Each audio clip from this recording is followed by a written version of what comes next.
Apakah taubat kita diterima Allah? Ini yang akan terjadi jika taubatmu tidak dikabulkan. Kita kan tidak tahu tobat kita diterima atau tidak, tapi kelihatan dari implikasinya dalam diri kita. Saya yakin teman-teman yang rajin wirid, zikir, itu tiap hari tobat lewat istighfar kita. Tapi coba dicek, kalau pakai teorinya Syekh Abdul Qadir Jilani ini, indikator istighfarmu, tobatmu diterima apa? Yang pertama, lisan kita terkendali dari yang tidak manfaat, ghibah, mencela, dusta. Zamannya beliau mungkin belum ada medsos, jadi tak tambahi lisan dan jempol kita.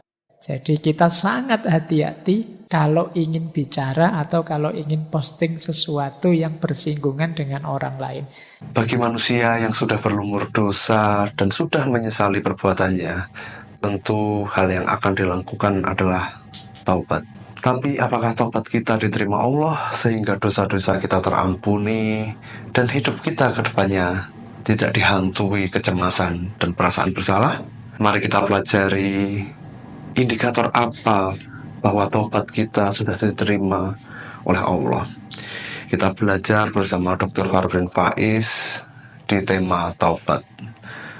Dengarkan sampai selesai karena video ini sudah saya ringkas ke poin-poin pentingnya sehingga akan sangat bermanfaat bagi hidupmu ke depannya. Kalau masih bertaburan ketidakmanfaatan, ghibah, mencela, dusta, tobat kita sebenarnya belum tuntas. Lah itu kan sudah dosa lagi itu namanya. Berarti tobat kita belum sukses. Ya seperti tadi kita itu sering memberikan pembenaran-pembenaran terhadap dosa kita. Ghibah kita beri nama lain, ini kan demi kebenaran, Pak. Karena hibah itu memang sesuatu yang benar, tapi sesuatu yang benar yang tidak disukai oleh orang yang bersangkutan. Terus kita sebarkan kemana-mana. Ini namanya hibah. Ini penghalang kita dari Allah. Jadi kalau masih banyak ininya, yang tidak manfaat, yang hibah, yang mencela orang, merendahkan orang, menjatuhkan nama baik orang, mencaci maki orang, tobat kita masih belum tuntas, masih belum diterima. Lupa tapi yang sana maki-maki dulu, Pak. Iya, yang sana tobatnya tidak diterima. Kalau kamu balas maki-maki, kamu juga berarti. Kita sering tidak sadar ini. Yang kedua, tobat yang sukses itu melenyapkan rasa dengki dan permusuhan. Terhadap apapun, terhadap siapapun. Orang yang bertobat itu batinnya bersih. Cirinya batin yang bersih itu di situ tidak ada akhlak yang madhmumah, tercela. Kebencian, kedengkian, dan permusuhan itu bagian dari akhlak yang madhmumah.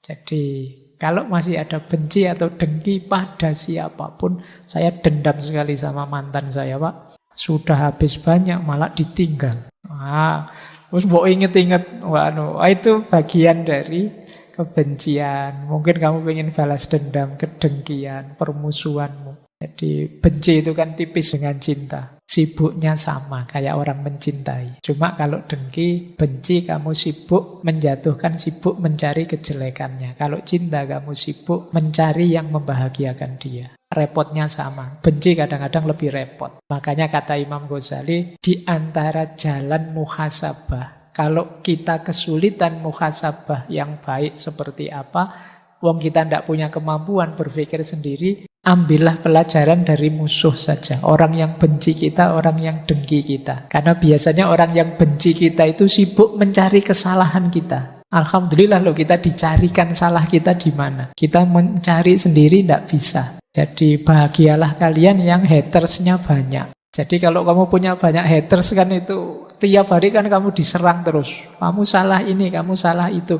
Alhamdulillah tidak capek-capek muhasabah, sekarang tahu salah-salahku di mana, kelemahanku di mana. Jadi manfaatkan itu ya. Kamu kadang-kadang stres sendiri gara-gara haters. Yo lumayan, tidak usah bayari orang untuk bantu kamu. Dia sudah mencarikanmu salahmu di mana, kurangmu di mana. Yang ketiga, cirinya orang yang tobatnya diterima, itu hatinya kuat dan siap meninggalkan kawan yang memberi pengaruh buruk. Ini kalau diterjemahkan pakai bahasanya anak-anak hari ini, bisa menjauh dari toxic people. Jadi kalau ada teman kok toksik, ditinggal saja. Ketika kita tidak bisa meninggalkan teman-teman yang toksik, yang memberi pengaruh buruk ini, ya berarti memang tobat kita tidak akan tuntas. Ya kita kena pengaruh buruk terus, ya kita rusak terus. Jadi hindarilah orang-orang tipe ini. Meskipun terlanjur, Pak teman dekat ya Pak teman. Ya teman ya tetap teman, kan tidak harus tiap hari nyampur. Jadi belajarlah LDR-an. Meskipun hanya dengan teman. Apalagi teman yang toksik. Jadi yang merusak saja, yang menyulitkanmu saja. Karena ya kalau temanmu sangat berpengaruh padamu, sementara pengaruhnya negatif, ya sulit kamu menuntaskan aktivitas tobatmu. Yang keempat, indikator tobatmu diterima itu rasanya kamu belum siap mati terus. Maksudnya apa? Kamu merasa kurang terus. Wah, ini masih belum imbang, amalku masih belum banyak, dosaku masih lebih besar. Jadi mati rasanya kok belum siap terus. Bukan belum siap mati karena saya belum kawin ya Pak. Saya belum, bukan itu. Belum siap matinya karena merasa amalku belum cukup. Kebaikanku masih kalah banyak dengan keburukanku, dengan dosaku. Kalau kita masih merasa begitu, indikator bahwa tobat kita sudah mulai beres. Sudah mulai sungguh-sungguh. Belum siap mati, menyesal terus, ingin mohon ampun terus. Nah, jadi ini 4 indikator diterimanya taubat. Menurut Syekh Abdul Qadir Jailani dalam kitab Hunya. Nah, ini coba dicek ya, nanti introspeksi dalam diri kita. Apa dalam diri kita masih ada output yang sifatnya tidak manfaat, merusak, menyakiti orang, dusta pada orang. Kemudian masih ada tidak dalam diri kita rasa dengki, rasa permusuhan, rasa dendam pada siapapun. Kemudian circle kita masih circle yang positif tidak? Atau jangan-jangan isinya orang toksik semua. Atau jangan-jangan kitalah si toksik itu. Jadi kalau besok kok tiba-tiba temanmu menghindar semua, jangan-jangan yang toksik itu aku. Tobatmu harus lebih serius berarti. Nah, yang keempat, ayo coba dikalkulasi. Kamu siap enggak kalau saat ini juga kamu dipanggil oleh Allah? Apa dosamu sudah bersih? Apa amalmu sudah imbang untuk mengimbangi dosa dan maksiatmu? Kalau menurut Syekh Abdul Qadir Jilani, tobat itu ada 3 jenis yang sifatnya level. Ada tobatnya orang awam, ada tobatnya khawas, ada tobatnya khawasul khawas. Tobatnya orang awam itu tentu saja dari dosa, dari maksiat. Berarti dia masih sibuk dengan maksiat dan dosanya. Nah, ini level kita. Alhamdulillah kalau kita sudah ada di level ini. Meskipun ini level paling rendah kan namanya sudah level tobat. Banyak orang yang masih ragu-ragu mau tobat. Yang kedua level khawas. Kalau level khawas ini tobat dari ghaflah. Ghaflah itu hati yang lalai dari Allah. Terlalu asik main HP sampai lupa perintah-perintahnya Allah yang wajib maupun yang sunnah. Ini hati yang ghaflah.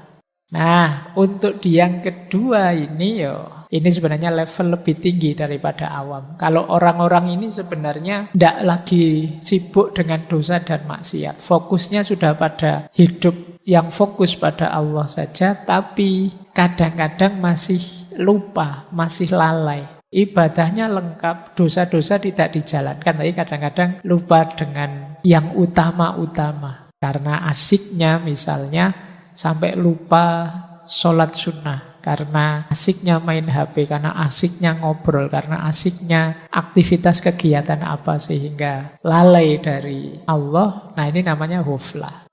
Orang tobat karena ini itu level 2. Kalau kita kan misalnya asik main HP lama, itu kan bagi kita biasa saja Pak. Yang penting kan sholat 5 waktunya lengkap. Yang penting kan saya zakat, saya puasa, dan tidak melakukan dosa. Nah, kalau levelmu ini ya berarti kamu masih level 1. Tapi kalau level 2, menyesali waktu yang lewat, yang tidak ada manfaatnya sama sekali dalam konteks hubungan sama Allah. Ini level khawas. Nah ini juga tidak gampang. Wis, kalian level 1 saja ya, konsentrasinya dulu. Tidak usah tinggi-tinggi, wong yo level kita itu ya masih biasa-biasa. Kadang-kadang kan kamu keduwurun mikirin, membayangkan dirimu koyok para wali. Ya Allah, aku kok tidak ingat kamu ya tadi. Alah, mbok wis ora dosa wis apik. Jangan masang standar terlalu tinggi, belum makommu. Setahap demi setahap. Ya meskipun saya tidak tahu, jangan-jangan ada wali beneran yang hadir malam hari ini yang sudah khawas, mungkin yang sudah khawasul khawas. Kalau khawasul khawas ini batinnya sepenuhnya 100% fokus pada Allah saja. Kalau dia berpaling sebentar saja merasa berdosa. Ini khawasul khawas. Yo itu tadi ya, mungkin kita belum nuntut kalau mikir ke situ. Ini tidak bisa dicapai hanya usaha kita saja. Ini sebagian besar adalah anugerahnya Allah. Kondisi jiwa yang selalu tawajuh pada Allah itu kalau dalam dunia tasawuf adanya di akhwal. Akhwal itu anugerahnya Allah. Yang kita bisa hanya melakukan semampu kita. Mungkin 20-30%-nya, sisanya Allah yang memberi. Jadi ayo fokus di makom kita saja dulu, biar kita tidak sibuk dengan salah, dosa, dan maksiat. Ini hal-hal yang tidak bisa disebut tobat. Yang pertama, kamu ragu-ragu, masih maju mundur. Jangan-jangan besok saya melakukan lagi. Untuk saat ini mungkin saya mampu Pak meninggalkan ini, tapi untuk besok-besok saya tidak yakin Pak. Wong yo hidup ini dinamis, ya sudah berarti kamu belum tobat. Masih membuka diri besok mungkin melakukan itu. Kuatkan saja tekad bahwa saya akan berjuang untuk tidak mengulang lagi, titik. Tidak usah dikasih embel-embel, hidup ini kan dinamis Pak, hidup ini kan plural Pak, macam-macam Pak. Kamu tidak jadi tobat sudah kalau kayak gitu.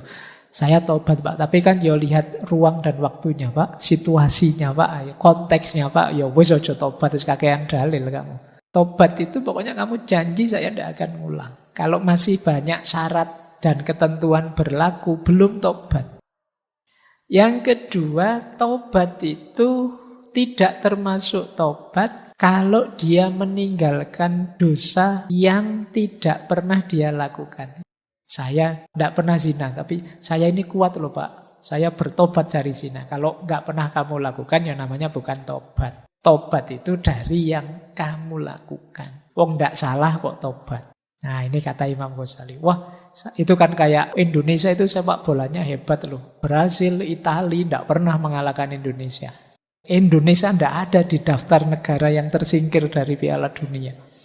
Memang tidak lolos ya tidak mungkin tersingkir. Oh tidak pernah ikut lomba ya tidak ada kalahnya. Jadi yang nomor 2 ini bukan tobat. Ada lagi yang ketiga, ini juga bukan tobat. Meninggalkan dosa tapi karena terpaksa oleh situasi. Misalnya zaman mudanya, wah dia tukang zina ini, ganti pasangan berapa saja. Sudah tua dia tobat. Kenapa? Sudah tidak kuat ngapa-ngapain sekarang. Jadi dia tidak begitu lagi. Ya itu namanya bukan tobat, ya memang tidak kuat. Kamu sudah tidak ada di arena itu lagi. Jadi tidak mengulang bukan karena tobat, dipaksa oleh situasi. Kakek-kakek tadi kalau diberi obat kuat mungkin ya kumat lagi. Jadi yang ini bukan tobat karena terpaksa. Yang keempat, termasuk bukan tobat, meninggalkan dosa karena takut kepada selain Allah. Wah, sekarang sudah tidak sholat sendirian ya, ke masjid terus. Iya, pimpinan saya mewajibkan kalau zuhur harus ke masjid. Jadi ya karena ada SK-nya bukan karena Allah. Kok sekarang kamu tidak maling lagi? Wah, sekarang polisi di mana-mana, khawatir masuk penjara. Ayo tidak maling bukan karena tobat, kalau gitu takut penjara. Jadi ada 4 hal kata Imam Ghazali yang itu tidak termasuk tobat. Ini untuk nambah wawasan saja, karena kadang-kadang kan kita pakai istilah tobat itu umum saja. Pokoknya orang berhenti dari melakukan dosa, yaitu tobat. Padahal ya dilihat dulu situasi apa dulu. Nah terus ada lagi orang yang beralasan, Pak manusia itu kan memang manusiawi punya dosa. Bukankah tidak mungkin ada orang yang bersih 100% tanpa dosa? Jawabnya Imam Ghazali ya. Seperti itu memang fitrahnya manusia. Tapi setidaknya orang yang sungguh-sungguh tobat itu jangan melakukan dosa secara sengaja. Ya kalau tidak sengaja misalnya di luar kontrol tidak masalah lah. Misalnya mungkin saya benar-benar niat tobat kok. Saya tidak akan bohong lagi. Tiba-tiba keceplosan bohong karena selama ini sudah terbiasa begitu. Ya minimal itulah yang tidak disengaja. Jangan secara sengaja. Bahwa tidak ada manusia yang bersih, iya. Tapi semoga khilaf dan dosa kita itu sesuatu yang tidak kita sengaja. Usahakan dosa-dosa kita itu minimal di level ini. Di level yang di luar kesengajaan kita. Entah dalam hal apapun. Kalau secara sengaja melakukan kesalahan, tidak manusiawi namanya. Ya kamu memang jarak, kalau bahasa Jawanya. Kamu nekat. Nerjang aturan. Saya sudah tidak bisa berkata-kata lagi jika mengingat dosa-dosa yang telah saya perbuat. Meskipun sudah taubat, tapi ternyata tidak semudah itu juga taubat yang sebenarnya. Jadi setelah menonton ngaji filsafat bersama Dr. Farudin Faiz tentang taubat ini, apakah indikator bahwa taubatmu sudah diterima Allah itu sudah ada di dalam dirimu? Yuk, mari kita refleksikan taubat kita dan bagikan video ini di status WhatsAppmu. Semoga menjadi amal jariah yang tak terputus sehingga konten ini disaksikan oleh sanak saudara kita.